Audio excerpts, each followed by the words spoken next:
I think I have a few. I think one of my superpowers is listening, really listening to what people need, where people are at, and how I can meet people where they're at. And that was very important in my film career and also in the fostering and in the wellness space. I'm very stubborn, which wasn't a good thing when I was younger. But I think that stubbornness really helps me stay the course and stay with it and see things through. I'm interested in longevity, not just these fly by the night quick solutions. And frankly, when people are in the process of healing, it takes time. It's not a 4-week program. It's not a 6-week program. I mean, my daughter and I have been on, one of my daughters, I have fostered 9 kids and adopted 2, but we've been on this journey for almost 30 years and 25 years. And it's taken all that time for our relationship to be what it is today. So I think that stubbornness is actually a superpower, although I know we often think of it as a negative. Heroes are an inspiring group of people. Every one of them, from the larger-than-life comic book heroes you see on the big silver screen, to everyday heroes that let us live the privileged lives we do. Every hero has a story to tell, from the doctor saving lives at your local hospital, to the war veteran down the street who risked his life for our freedom, to the police officers and the firefighters who risk their safety to ensure ours. Every hero is special and every story worth telling. But there is one class of heroes that I think is often ignored: the entrepreneur, the creator, the producer. The ones who look at the problems in this world and think to themselves, you know what, I can fix that. I can help people. I can make a difference. Then they go out and do exactly that by creating a new product or introducing a new service. Some go on to change the world. Others make a world of difference to their customers. Welcome to The Hero Show. Join us as we pull back the masks on the world's finest heropreneurs and learn the secrets to their powers, their success, and their influence, so you can use those secrets to attract more sales, make more money, and experience more freedom in your business. I'm your host, Richard Matthews, and we are on in 3, 2, 1. Hello and welcome back to The Hero Show. My name is Richard Matthews, and today I have the pleasure of having on the line Jennifer Kelly. Jennifer, are you there? I'm here. Awesome. So glad to have you here. So where are you calling in from for the show today? I'm in Los Angeles, California. Where are you guys docked these days? We are in Central Florida for the next month, and just taking a brief respite from our jaunt all the way around the East Coast, which was super fun, and getting some interviews recorded and whatnot. Nice. And what I want to do before we get too far into this is introduce you for my audience who may not know you. I know we're good friends, but you are the founder of Enlightened Community, which is a yoga and community-driven service that you offer in LA. You're actually in that studio now, right? Uh-huh. Mm-hmm. And then you're also the we founder offer a of lot of wellness services in addition to yoga. Awesome, yeah, including diet, and I know you do several other programs as well, which I'm sure we'll talk about. But I also want to make sure we bring up your newest project, which is you're the founder and president of a company called For Land and Health, a nonprofit. Is that right? It's For Land and People, yeah. For Land and People. I was close. For Land and People. So what I want to start off with is let's talk a little bit about those businesses, who they serve and what they do. Okay. At Enlightened Community for the last 12 years, we've served people from ages 0 to, I think our oldest student was 83. In yoga, meditation, health, wellness, community connection, life coaching, support, things like that. So we work all the way from prenatal to any age. And we've been here for 12 years with Enlightened Community. This last year and a half has been a really interesting landscape, moving everything virtual. But we offer a lot of complementary services and comprehensive services. It's not just a yoga space. So we are a little different from other yoga communities in that regard. And that yoga for you guys is a tool in your toolbox for better health. Yes. And Awesome. it's also a vehicle for promoting a more conscious way of living, a more connective way of living, and a more comprehensive understanding of yourself and your inner landscape. Yeah, absolutely. And then why don't you tell us a little bit about what the nonprofit, what that business has been started for, and what the goal is with that business? Sure. So over the past year, obviously a lot of things have changed, and we've been doing a lot of reevaluating. We were actually planning to move Enlightened Community into a much larger space to be a more inclusive and more comprehensive than we already are.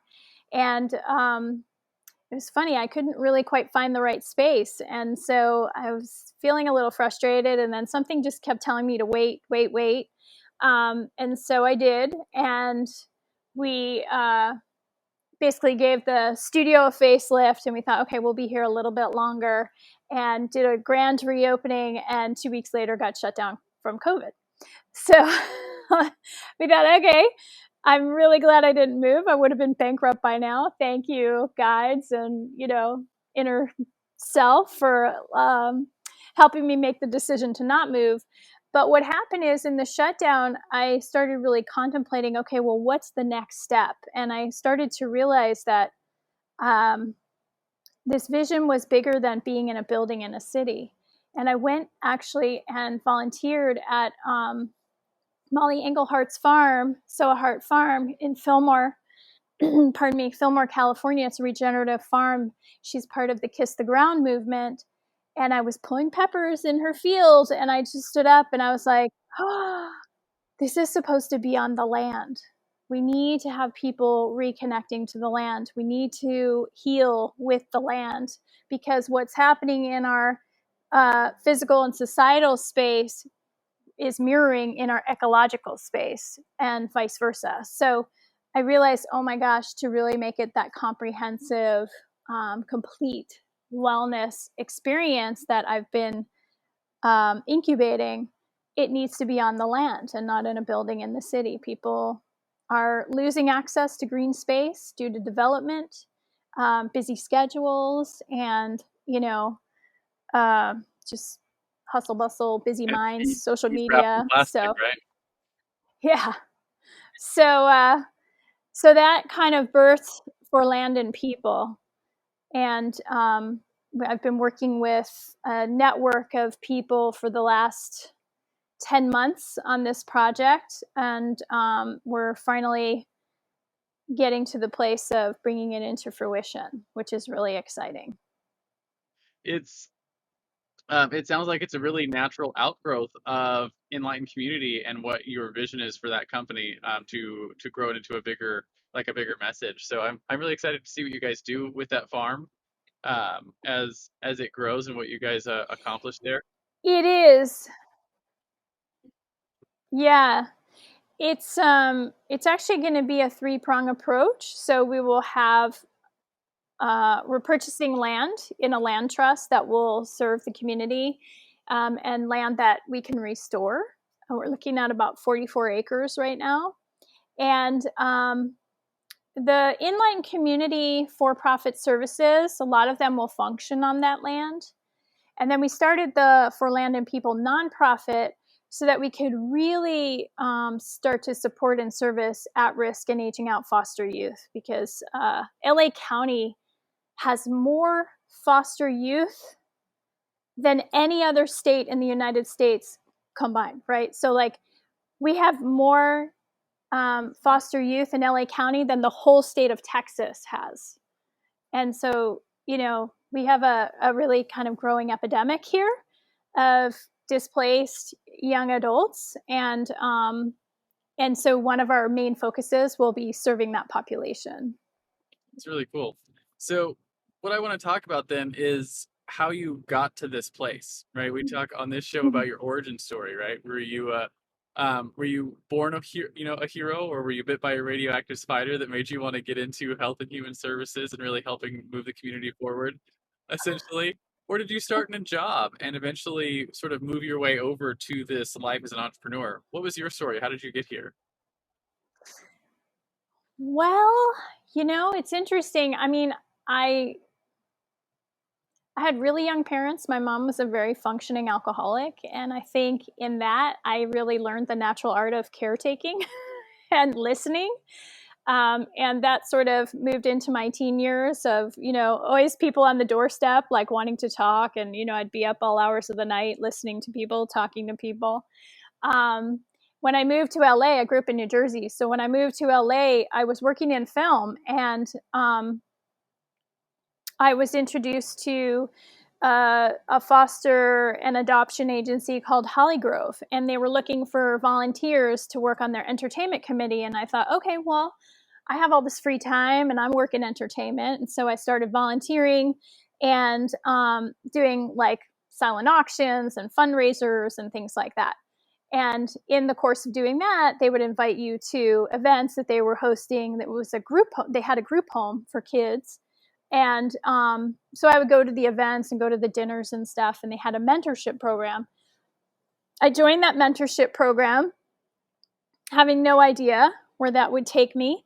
And I met my daughter, Joanna, and, it was an interesting program because you meet the kids and they get to decide if they want you to be their mentor or not. So I was extremely nervous. Like, what if this kid doesn't like me? This kid doesn't want me to be her special friend was the name of the program. And I was like, that's a really weird name. I think we need to change that name. You're like, I want to be your special. Yeah.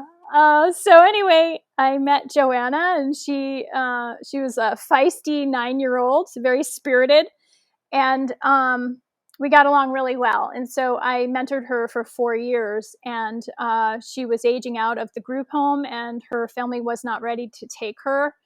So they awarded long-term foster care, and I became certified as a foster parent to help her. Just thinking that was kind of my radioactive spider bite, because that opened up a Pandora's box of like this whole world of children that really needed good support and stable mentorship in their life. So Joanna was 9 at the time. She just turned 33. And I'm really excited to say that she is being trained by Mr. Eric Cutter of Alegria Farms to be our farm manager on this farm project. So, That's poetically.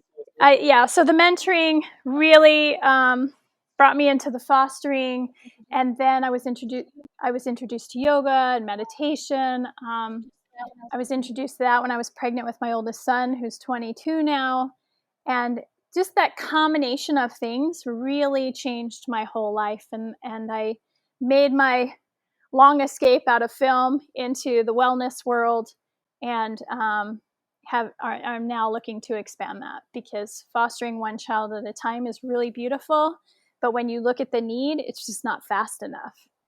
And so what you're doing now is you're taking your wellness business and expanding it so it can support that community at large, at scale. Yes. That's really cool. Yes. And so Yeah. also correct me if I'm wrong, but you guys are also doing a Kickstarter or an Indiegogo campaign to help sort of crowdfund that project. Is that true? Yeah, so we have a small GoFundMe to kick off our community garden project, and that's an outreach project. We're going to be working with Mar Diego of Dough Girl Pizza, who works with the at-risk youth in Pacoima. She grew up in Pacoima and was a drug dealer, was incarcerated for 10 years, learned how to cook, and then came back to help the community. And she's amazing. And we're also working with St. Joseph Center, that they have 4 new permanent supportive housing projects that are required to have green space. So those are kind of our community outreach projects that will help us promote opportunities and services and education on the farm. Because one of the biggest challenges with trauma populations is trust. And so these are some of the ways that we can start to build trust with communities and start to build trust in the foster youth, or with the foster youth, I should say, so that we can offer opportunities and access to them. Yeah, absolutely. And is that something that we can get the links for to put in for the description of this show? Absolutely. Yeah, we'll make sure we have those for you. We can get those later, of course. But what I want to talk about then is your superpowers that you bring to bear on these projects you're working on, right? We talk on the show, every iconic hero has a superpower, whether that's a fancy flying suit made by genius intellect or, super strength or the ability to call down thunder. You probably have a skill or a set of skills that you are either born with or you have developed over your career that really help you help other people, right? That you help them come on top of it, on top in their journeys. And the way I like to frame it is if you look at all the skills you've developed in building your business, there's probably a common thread that ties all those skills together. And that common thread is where you find your superpower. So, with that sort of framing, what do you think your superpower Yeah, is? I think I have a few. I think one of my superpowers is listening, really listening to what people need, where people are at, and how I can meet people where they're at. That was very important in my film career and also in the fostering and in the wellness space. Um, I'm very stubborn, which wasn't a good thing when I was younger, but I think that stubbornness really helps me like stay the course and stay with it and see things through. I'm interested in longevity, not just these like fly by the night quick solutions. And frankly, when people are in the process of healing, it takes time.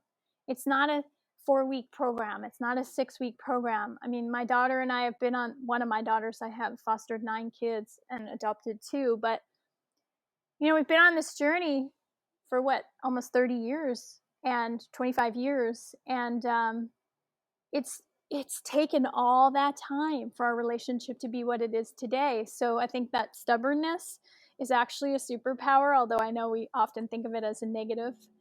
Um, and I think my thirst for learning. I think my thirst for learning too. I didn't know what I was doing when I opened this studio. I kind of learned on the job, but I um, I love to learn. I have a hunger for information. I feel stagnant if I'm not learning, and I think that's really important because, and it's one of the reasons why I'm certified or trained in so many different skills, because I would hit a roadblock like with one of my clients or with a kiddo and be like, I don't know how to help them. I've got to learn a new tool. So I go and learn a new tool so that I could support them. But I think those 3 are the main superpowers. Yeah, so the ability to listen is probably one of the most powerful ones. Just listening to those things. It's such a difficult thing to listen to someone and actually hear them. Yes. And so often we listen so that we can formulate responses. Um, and it's really difficult to train yourself to shut that off and learn to just listen to listen. And I know from personal experience that you're very good at that. Uh, Well, I think it also goes hand in hand with learning, right? When you actually stop and listen, you learn so much. Um, things that you would never ordinarily notice or pick up on, you can only learn through active listening, like you were talking about, so that is really huge, learning that art of listening. Absolutely. And the tenacity to keep going with projects allows you to go from I'm mentoring one child to we're building a nonprofit organization that works with the whole of wellness and works with the community and can serve the community at large. That's what tenacity allows you to do, right? And it's one of the things that I Yeah. talk about all the time is that like we vastly overestimate what we can accomplish in a year, and we vastly underestimate what we can accomplish in 10. And so we very rarely are willing to give ourselves the 10 years it's going to take to really make something Yeah. that's worthwhile and beautiful. Right. Right. And to me, this is like sowing into the future, because frankly, our climate's not doing well. Our, ecological functions are not doing well. Yeah, Society's not doing great, down every year.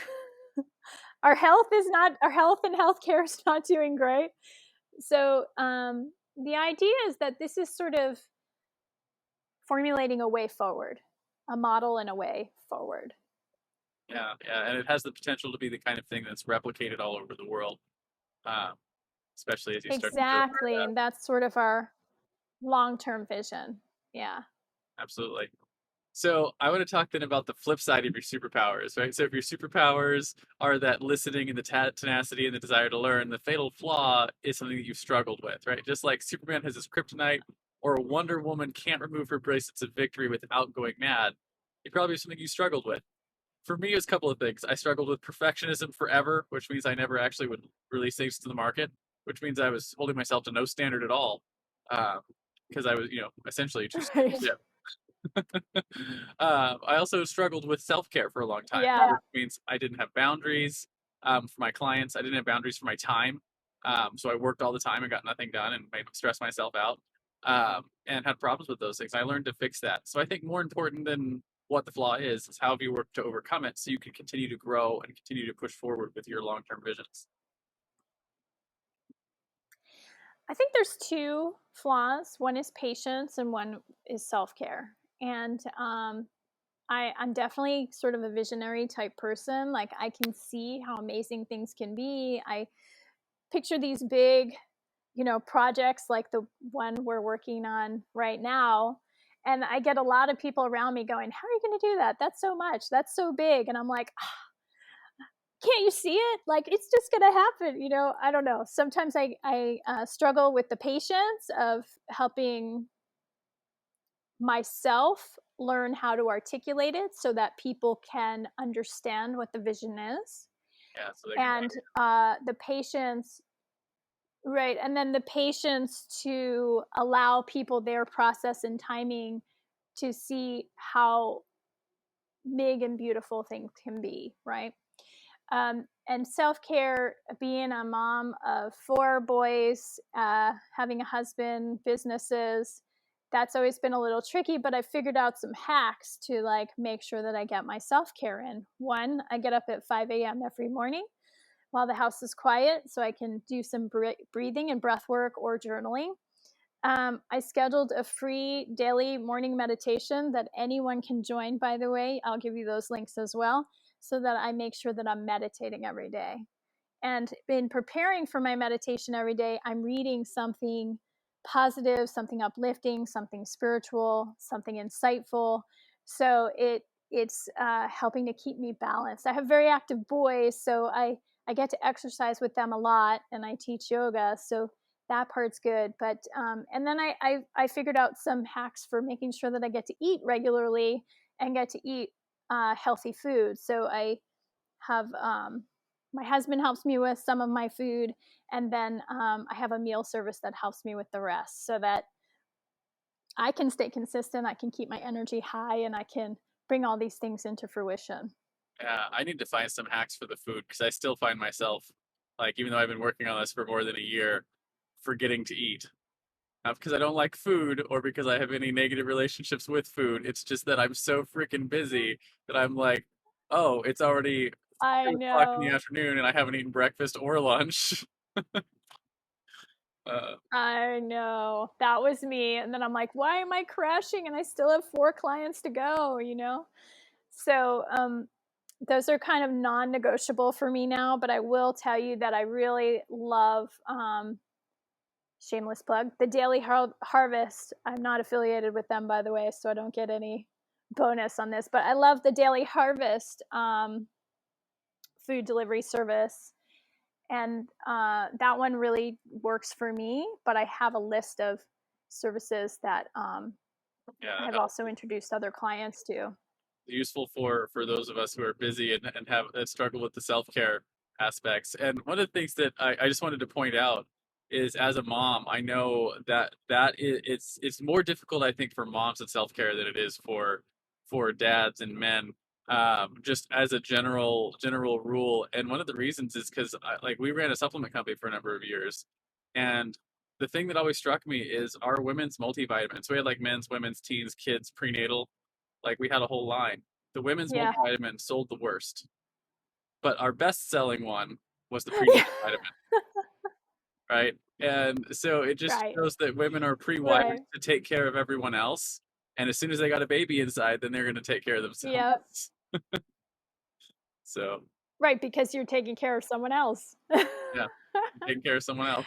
Yeah, it's fascinating that way. And also, growing up pretty codependent, that was something I really had to learn, was that if I really wanted to do this work with the kids, if I really wanted to serve trauma populations, at-risk populations, I also work in addiction recovery. If I wanted to be able to do that stuff, my self-care has to be non-negotiable.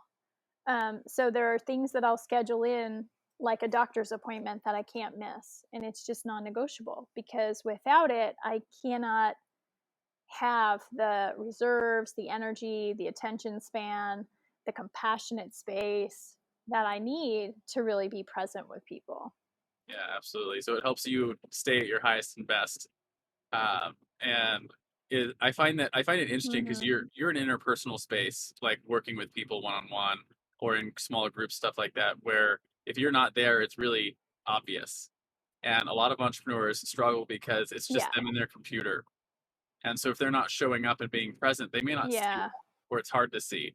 But the same thing happens for every one of us, where that if we don't get our self care in line, we don't show up all the way to the game.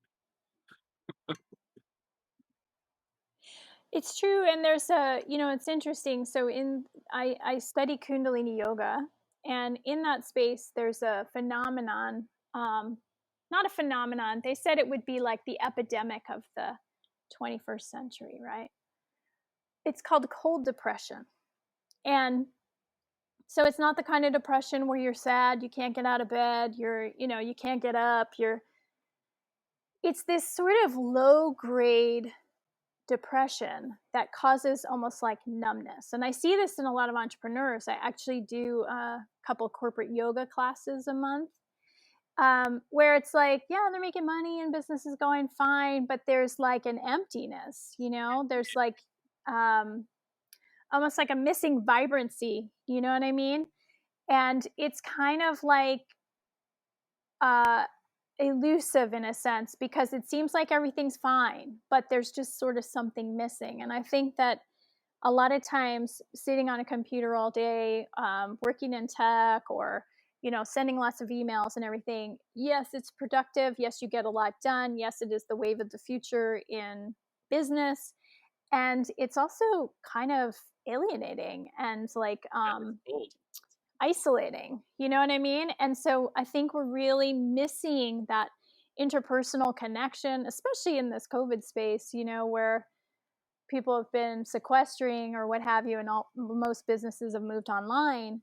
I think people are feeling the effects of it more and more. Yeah, And so one of the ways to really break through that is to create a mindfulness practice and to really create a self-care practice. and I think one of the things that ties right into it is one of the things that you're talking about with getting connected back with our ecology and with the world that we live in.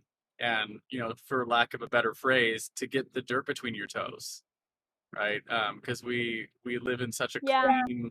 clean plastic wrapped spaces where it's always air conditioned and it's always nice and the temperature never variates from 72 degrees plus or minus a few, because we can control everything in our environments nowadays, and we do. And sometimes we're just not Yeah. connected anymore with this home we live on that we call Earth. Well, and remember too, all these machines that we use, which are valuable and amazing, they have an electromagnetic frequency that is fractionating to our body frequency. Our body has a natural megahertz frequency that it likes to operate on, and all this technology fractures that, right? So the antidote to that is being in nature each day, like walking with your bare feet in the grass, rubbing your feet in the grass for 2 to 5 minutes a day to replenish the electromagnetic field of your body and to ground you and to feel more connected. So yeah, I mean, nature and nature needs us too. Like, nature will survive without us, actually. But if we want to survive on this planet, we have to start supporting nature. We have to start thinking about the earth and all the decisions we're making, So I guess it's wrong to say that nature needs us. We need nature. If we want to befriend nature, we can live a longer, more friendly period of time here on this planet, you know? Yeah, one of the things that I always really liked about that discussion of whether or not nature needs us is that eternal sort of, this is like really deep for the show, so I don't know if we'll get too far into this, but the whole eternal duality between order and chaos, right? Yeah, The divine feminine and the divine yeah, masculine, and nature is sort of that divine feminine, and humanity brings sort of that divine masculine, the order to the chaos, and that's why, like, why we really appreciate green spaces that are, well taken care of, right? Because it's when those two things sort of right, meld. right. When we actually work together with nature, we can create really beautiful spaces and help people, and do a lot of what you're talking about. So Yeah. Well, and we feel so much better. And, although the focal point of this project is at risk and aging out foster youth, this space is really for everyone and anyone. And the vision that I have is that we can sit at a beautiful farm to table dinner, and one person might pay $200 for the dinner because they can, and another person might be scholarship to the dinner. And you may have a businessman, an artist, a homeless person, a foster youth, a politician, different colors, different ethnicities, different religious backgrounds, and that we can break bread together and start to really look at what we're facing as a human race and how together, with everyone's voice being heard, we might start to construct a way forward that doesn't leave some people out, that doesn't put some people on a pedestal, but that really honors the fact that we are all humans, and that if our ecology falls, if we can't grow food, if we're all going mental and insane, I mean, money won't buy your way out of it. Education won't buy your way out of it. We're all in this together. yeah, So, I think it's really important that we just start working on a we collective mentality and start to shift some of the paradigms that aren't working. reminds me of my favorite word, which is a Greek word, fellowship. We talked about this on, I think, our last podcast episode for people who are listening, but fellowship is one of my favorite words, and it's only because I took Greek in college, and learned a little bit of like how they originally used that word and what it was meant to describe, and it was used to describe the people who rowed the oars on slave ships or on the merchant ships, and they're all sitting together. There's three or four people on each oar, and every time they would row together and pull the oar, um, that that action was called fellowship, right? Because they were all working together towards a common goal, right, to move the ship forward. And I always like that picture, and it sounds very similar to what you're talking about. Because right, Yeah, we're all sort of in the same boat together, and we are all sort of have to row we together are. towards that common goal. And so you want to, you're trying to build that type of large scale fellowship. 100%. And I think, there's really a call to action right now for entrepreneurs, for business owners, for politicians to really start thinking a little more consciously about what we're doing, starting to think more longevity rather than short term, quick fix solutions. And we need to stack problems. We're not going to solve homelessness by handing out meals. We've been handing out meals for a long time. It hasn't changed homelessness, it's gotten worse. We're not going to solve, social inequality um, by doing the same thing we've been doing. We have to start to create new paradigms, and we need to do it together as stakeholders, as a human race, wanting to survive and thrive on this planet together. Yeah, absolutely. So I want to shift gears then and talk a little bit about your common enemy. And every superhero has their arch nemesis. It's something that they're always fighting against in their world. And so what I like to do is to put this in context of your clients, right? The people that come to you to get help to make, their lives better and make healthier decisions and get back to where they want to be. It's a mindset or it's a flaw that you constantly have to sort of do battle against, so that you can actually help them get the result they come to you for. So what do you think your common enemy is in this health and wellness world that you work in? Comfort. Comfort. No one likes to make a change when they're comfortable. Yeah. Change happens when things are uncomfortable, when we're getting some pressure, right? When people are comfortable, they're like not feeling great, but it's not so bad yet. They don't really have a diagnosis. They would like to feel better, maybe lose 5 pounds, or would like to be more present and let go of some anxiety, but it's not so bad yet. Then they'll kind of come and go through the motions, but not really take ownership of the changes that they need to make to achieve their goals. But the moment that it gets a little too uncomfortable or things spin a little too much out of control, suddenly it changes the desire Yeah. to make lifestyle changes that can create lasting change. So to me, comfort is And like the biggest. I think the thing that's most interesting about that too is that comfort is like if you made the decisions that would be easier to make if it was uncomfortable before you got uncomfortable, it would be easier to work on. Right. I know. You could avoid so much stress and pain and worry, but I don't know, for some reason we're just hardwired differently. Like we're hardwired to just want to stay in a comfort zone much longer than we should. Yeah, yeah. So that's one of the most challenging obstacles. Yeah, that's one of the, I was listening to a book the other day on businesses and making offers, and they were like, "There's a reason why um, liposuction is $25,000, but a gym membership is $25 a month, right?" And it's because Right. you, in order to go to the gym, you have to do that while you're comfortable, right? You have to decide I'm going to Yeah. go and do things that are uncomfortable or that I don't like to make my life better before it's a problem. And liposuction, Right. other surgeries, Right. plastic surgeries, or whatever, those are the kind of things that like you're like, oh, it hurts, I can just go get it taken care of. Um, and the Yeah. prices But are but the problem with ridiculous. that mental Yeah, go ahead. Sorry. No, you're fine. I was just going to say that the challenge with that mentality is that we're applying that in all areas of our life, like with our environment, for example.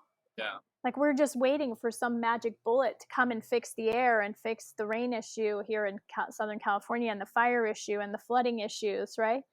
And there is no magic bullet. We have to change. And so, how uncomfortable does it have to get before we realize, like, you know, we need to oh, do something different.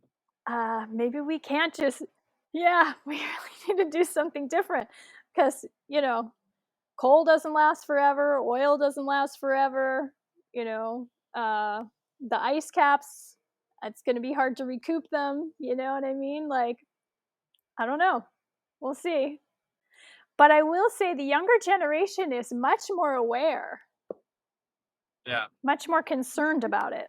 yeah, and it's interesting. The younger generation is also it's been really interesting, like studying Generation Z and looking at like where they're falling on the political spectrum and where they're falling on a lot of social issues is they tend to be social justice conservatives, which is very different than any of the generations before them.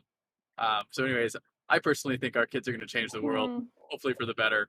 I don't know how it's going to happen or what's going to look like, but I look forward to seeing kids like my son and your kids get to the point where they're running the world.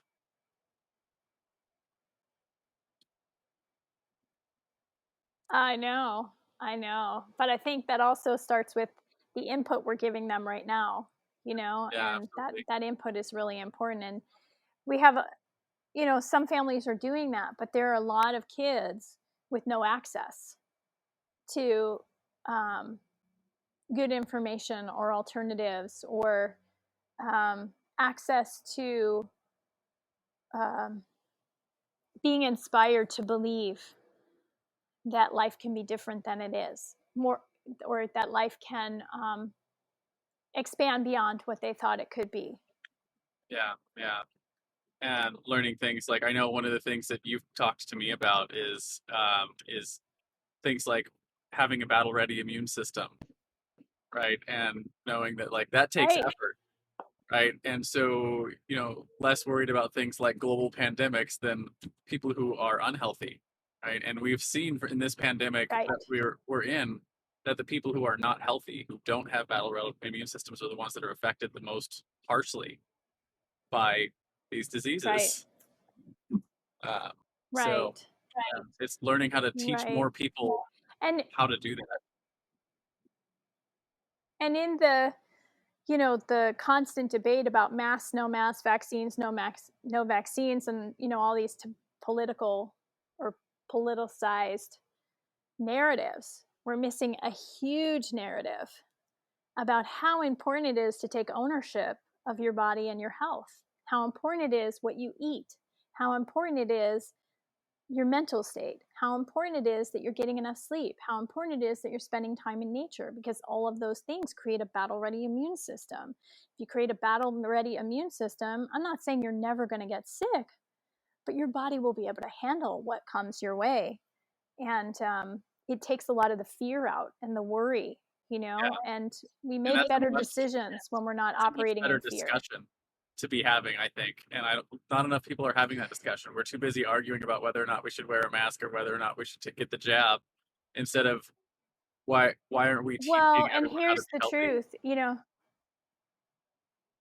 100%. And the truth about it is that over time, if we don't have that discussion, if people don't learn how to eat for health and how to live for health, the jab will become ineffective. I'm not for or against vaccines. I'm very pro choice, because I believe that we're not cookie cutters. You know, Yeah, in health, especially, there's no blanket answer. There's no blanket diet for anyone.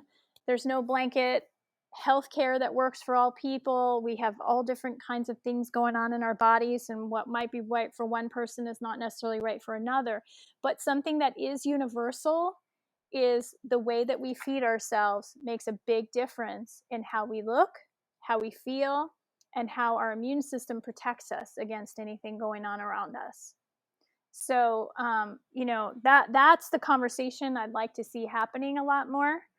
Be cool to do a podcast just on that, but yeah. And that's where you're going with your expansion of inline community into this nonprofit farm organization, is you're helping to build that conversation, which is yeah, super cool. Which I think is a great tie-in to the next yeah, question I have, right? So if your common enemy is what you fight against, right? You said comfort. Your driving force is what you fight for, right? So just like Google fights to index and categorize yeah. all the world's information, or Batman fights to for Gotham, or Spider-Man fights for New York. What is it that you fight for with Enlightened Community and now with your nonprofit? I think I would say for people to have access to education and access to what's possible, even in the healing spiritual world. You'll sometimes walk into a yoga space and they say yoga's all you need, or a nutritionist will say nutrition's all you need, or the hypnotherapist says hypnotherapy's all you need. I actually don't believe that's true. I believe that we need access to information. We need to learn to understand what works for us. We need to learn to understand our recipe for success and health and well-being. And that happens by being exposed to many different things. And that was a blessing for me, is being exposed to lots of different modalities, being open to learning about new things, and then finding what the secret sauce that works for me. And so, my driver is to help people find their secret recipe, their secret sauce that really works for them.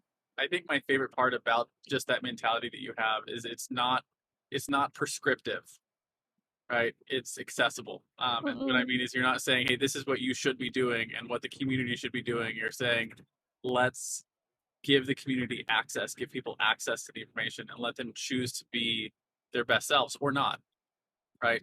But at least it's not their lack Yeah, of access, their lack of education that's, you know, that's ending up with them making poor decisions.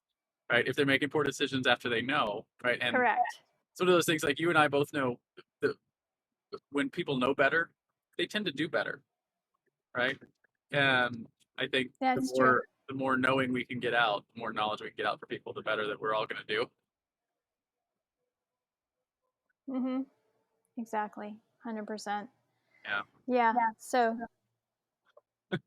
that's it's a good driving force, a good mission I think to have. So I want to talk then about some practical things, right? I call this the hero's tool belt.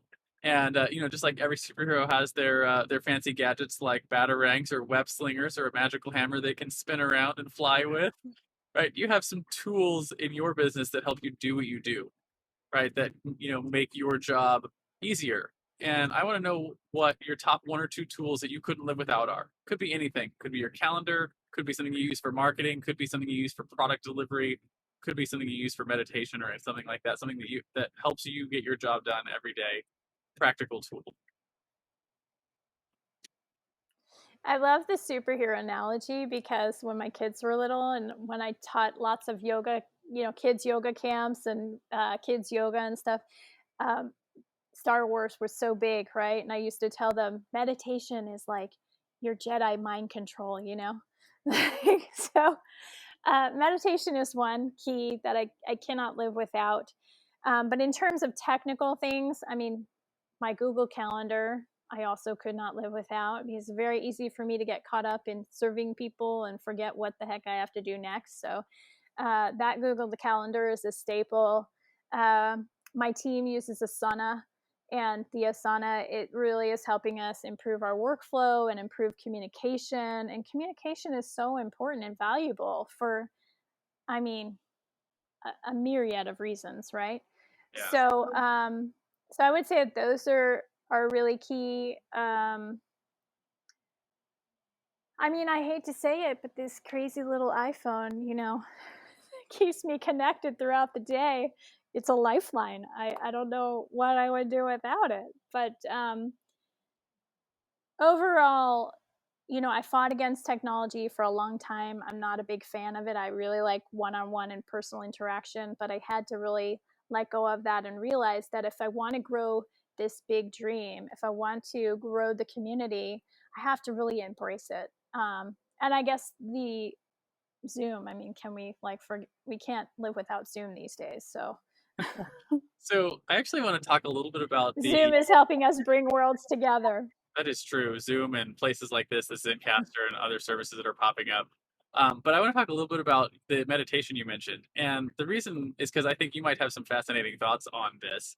I was reading some, what do we call it? There's a bunch of stuff that's been getting declassified from the last 40 or 50 years from our military and CIA and everything. And one of the things that I found really fascinating is one of the recently released CIA documents was talking a lot about meditation and then alternate ways to accomplish some Yeah. of the same things that you can accomplish in meditation. And one of the things that's starting to it's like at the beginning of becoming a buzz phrase in the health community is something that CIA has been studying about humans for like 50 years, which I just found out about. And it's biofeedback. And biofeedback is this whole Yes. idea that you can like wire up your brain essentially like to monitors and then help the conscious part of your brain see the unconscious work that that's doing. Things like when your body's healing an injury, Mm-hmm. if you can actually like watch the temperature change in that area of your body, you can build pathways to the same like subconscious like areas, which is apparently I didn't know this, but in reading all the CIA studies, it's the same kind of thing you can accomplish with meditation. So I'm curious if you've heard Yes. about any of that, or what you sort of think about some of biofeedback and meditation and those kind of like health hacks essentially. Well, so there's many different kinds of meditation, and we also study this, by the way, we also study this in hypnotherapy. But there's many different types of biofeedback or meditation. Sorry. So, what most people think of when they think of meditation is just sitting quietly or just sitting and chanting a word over and over and over. And those are really powerful meditations for starting to witness your mind and starting to witness where your thoughts go, starting to witness sensations in your body, all that kind of stuff. Also, meditating on a word over and over and over, it can kind of clear your mind. It can bring like a calming and a zen. It's very good for anxiety and things like that. But then there's Yoga Nidra, which is a form of guided meditation that takes you through a body scan, and it reattaches your consciousness to every part of your body, because we get so disconnected from our bodies, right? We're like, go, go, go, this and that.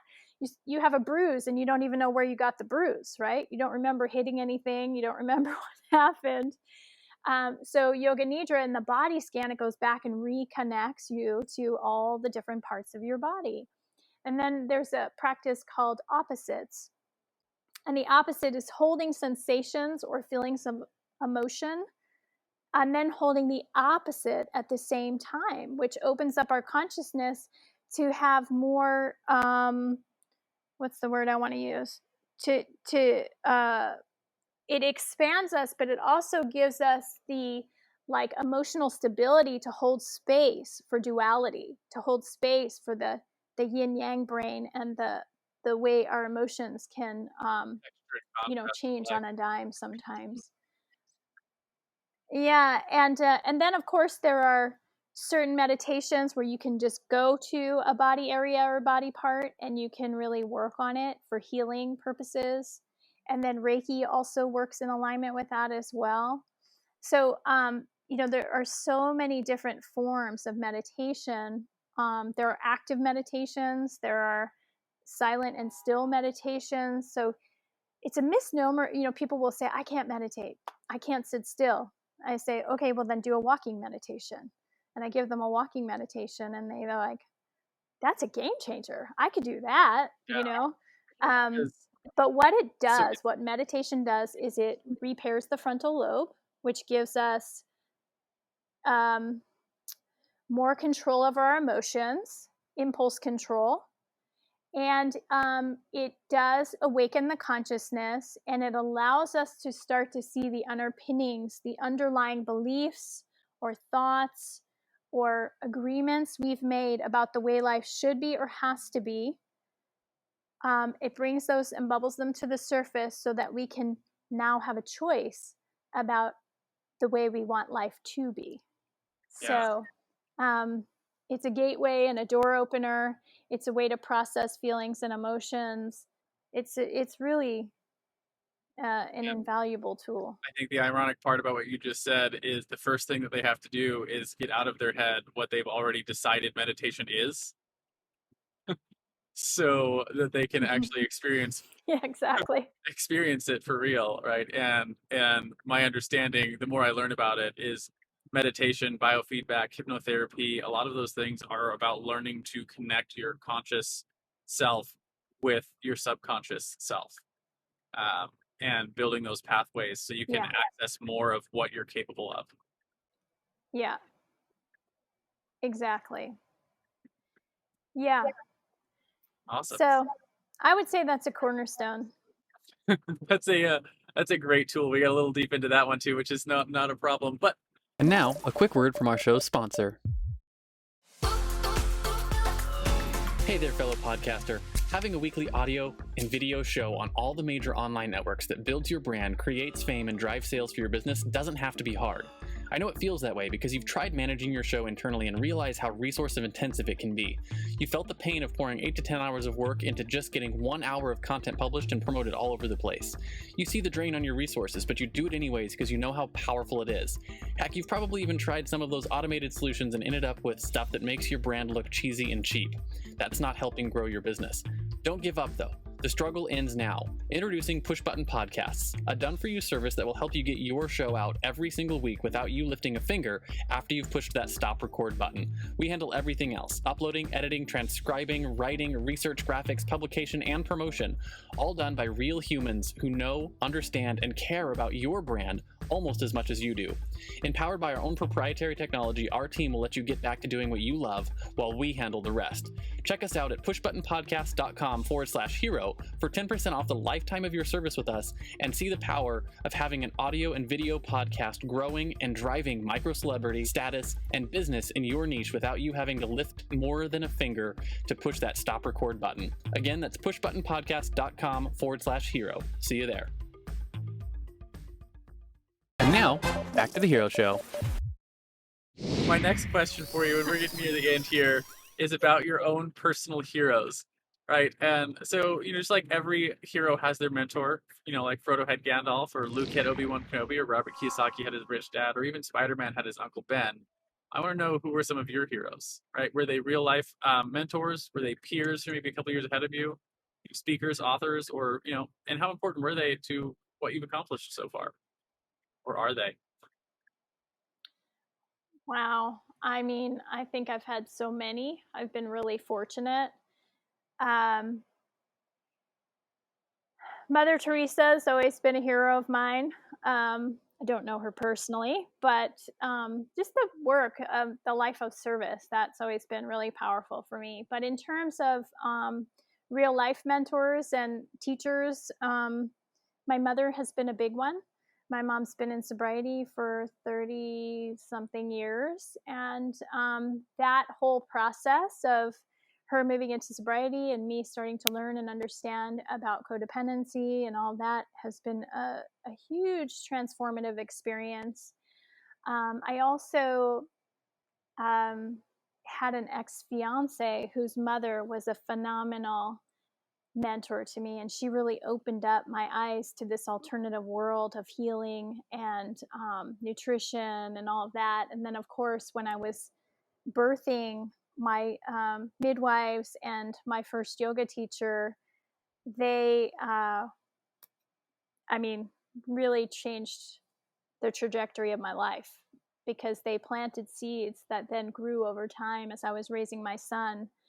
And I would say that all of my kiddos in different ways have been huge mentors for me. They've taught me not only about myself, but about the nature of trauma and the nature of the human spirit, and, have really inspired me to always want to grow and be better. Yeah. It's always surprised me how much my kids have an impact on me. Because you think about, having kids, that your job is to help raise and grow them. You don't realize that they're doing it to you the whole time. And, hopefully, I in know. my case, at least, making me a better person. So Yeah, exactly. yeah, it's a powerful thing. Yeah. And, I don't know why it is, but my kids are like the only people in the world that can make me mad. And they also they Yeah. give me a full stretch of all the emotions I never knew I could feel. They made me feel all of them. So, I think Exactly. Yeah. to our discussion earlier, and actually getting in touch with things that, bringing a little back alive, kids do that to you. So. Oh, they do. They know how to push your buttons like nobody's business, but that's part of their job. They're here to elevate us, So, and that's why I keep saying, like, the kids are the future. We need to elevate and expand so they can. Yeah, one of the things I tell We have people, to start. my goal in life is essentially to raise my kids to be better than I was. Right? And the reason is because my kids Yes. will always be a message that I send to someplace I'll never see. Right. And that's really what children are, Yeah. is we're raising the next generation. And the best way I know of We are. to impact the world is to raise up a better generation. Right. Because that's how we change the world. So, anyways, I love how that ties right 100%. back into what you're And doing. yes. And it's real important, because our children are really need strong guidance right now with the climate of the world and the climate of social media and, all that's going on. Absolutely. Which sort of brings me to my last point, which is about your guiding principles. and how you live your life, right? And one of the things that makes heroes heroic is that they live by code, right? For instance, Batman never kills his enemies; he only ever puts them in Arkham Asylum. So, as we Right. wrap up the interview, I want to talk about the top one, maybe two principles that you live your life by. Um, maybe something that you wish you knew when you had first started out on your own hero's journey. Um, you can't do it alone. We need each other more than we ever want to admit or realize. Um, I think we are better together. And a lot of us are like, I'm just going to make this happen and I'm going to do it on my own and I'm going to, and you quickly realize that there's a lot of limits in that. So, um, yeah, we need each other. We don't do things on our own. And then the other guiding principle is really being a stakeholder in my own life and in all the people that I serve. I'm not going to ever ask somebody to do something I'm not willing to do myself. Um, I practice what I teach, and I believe that people learn by example. So, I have a stakeholder mentality that I go down and I feed the homeless. I go down and I cook for people. I do all the things that I think we should all be doing because it's really easy to tell people what to do, but action speaks much louder than words. And so, if I had to say, my two main principles would be that, and just really always checking in with my heart and staying in integrity and staying humble, because there's enough ego going around, and really, the I heart really, space is the healer, not ego and fear. I really like the idea of being a stakeholder. It's a very nice way to put it for those of us who think in that sort of business owner mentality. Um, that you want to be a stakeholder in every area of your life. Whether it's raising your kids or your health or working with your clients. Taking a stakeholder relationship means that like their results matter to you, right? Because that's what a stakeholder is, right? We care about the profitability of that company, right? The results that they're getting. Is it getting better or worse? And you want to help them get better and steer away from the worst Right. stuff. So taking that stakeholder relationship is just sort of making that forefront, thinking that, hey, I don't just care about you, but I care about the results that you get in your life. Yes. So Yeah. We all win in that mentality. And that's the idea. When we step into a stakeholder position, we step into we have to do this together. We'll win together. I'll uplift you, you'll uplift me. We all win, right? And so, it's very yeah, poetic. I It think is it's kind of the beautiful, only and way to do things. that's where we need to get to, I think. And with more and more people like you who are out there pushing their vision forward, I think we'll get closer and closer to that every day. Um, which is that's sort of the goal. So it's basically a wrap on our interview, and I do appreciate you coming on and sharing your story with us today, Jennifer. But I do have one final thing I do with all of my guests before we end the interview, and that's basically this. It's a challenge I call the Heroes Challenge, and it's just for me to get access to stories I might not otherwise find, because not everyone is out willing to do podcasts or trying to do podcasts. So the question is simple: do you have someone in your life or in your network Right. that you think has a cool story, cool entrepreneurial story? Who are they? First names are fine, and why do you think they should come share their story with our audience? First person that comes to mind for you. Oh, I have two, Mar and Henry.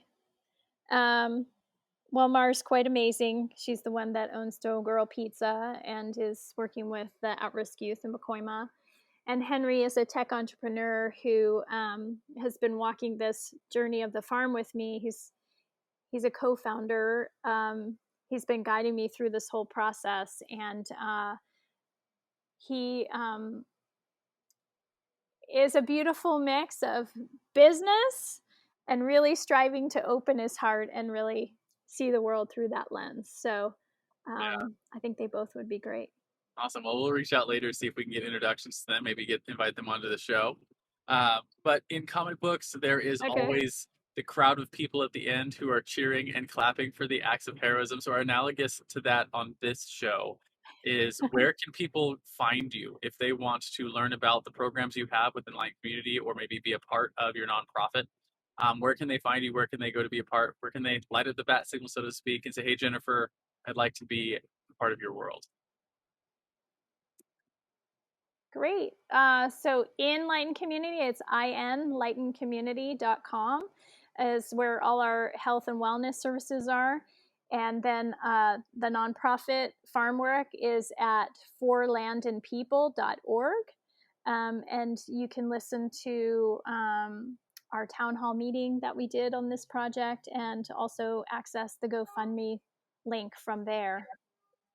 Awesome. And we'll make sure we put the links to that for Land and People. It's FOR, and then land, and then and spelled out AND, and people. Yeah. Yep. So make sure we have the link right for people who are listening. Yeah. So it's for Land and People, all spelled out, or Enlightened Community. That's Enlightened Community. And again, Jennifer, thank you so much for coming on and sharing your story today. Do you have any final words of wisdom for my audience before I hit this stop record button? I just want to thank you, Richard, for having me on, and for everybody listening, be good to yourself and go walk in the grass. I like it. I think that's what I need to do after this this episode. Let's go walk in the grass with the girls. Barefoot, by the way. Barefoot, by the way. Yeah, that's the only way to do it. Thank you, Jennifer. Yep.